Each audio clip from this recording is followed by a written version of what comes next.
that is now prompting, a change in the Senate rules that really, I think, would change the character of the Senate forever.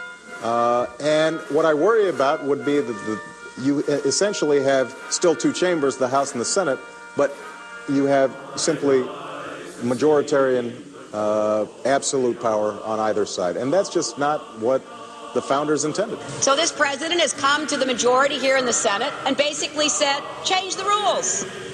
Do it the way I want it done. And I guess there just weren't very many voices on the other side of the aisle that acted the way previous generations of senators have acted. We are on the precipice of a crisis, a constitutional crisis. The checks and balances which have been at the core of this republic are about to be evaporated by the nuclear option. The checks and balances which say that if you get 51% of the vote, you don't get your way 100% of the time. It is amazing. It's almost a temper tantrum. Mr. President, the right to extended debate is never more important than when one party controls Congress and the White House. In these cases, the filibuster serves as a check on power and preserves our limited government. The nuclear option, if successful, will turn the Senate into a body that could have its rules broken at any time by a majority of senators unhappy with any position taken by the minority. It begins with judicial nominations. Next will be executive appointments, and then legislation. This nuclear option is ultimately an example of the arrogance of power. It is a fundamental power grab. But no, we are not going to follow the Senate rules. No, because of the arrogance of power of this Republican administration.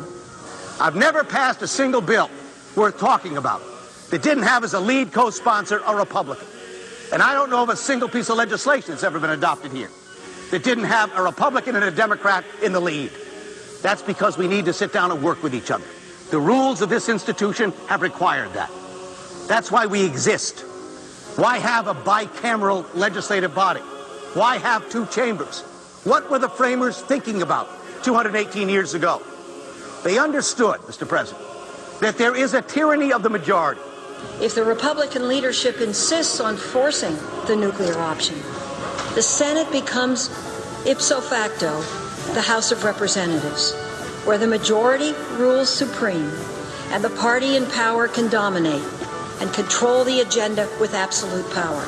You've got majority rule, and then you've got the Senate over here where people can slow things down, where they can debate, where they have something called the filibuster. You know, it seems like it's a little less than efficient. Well, that's right, it is. And deliberately designed to be so. I say to my friends on the Republican side, you may own the field right now, but you won't own it forever. And I pray God when the Democrats take back control, we don't make the kind of naked power grab you are doing. They want their way every single time.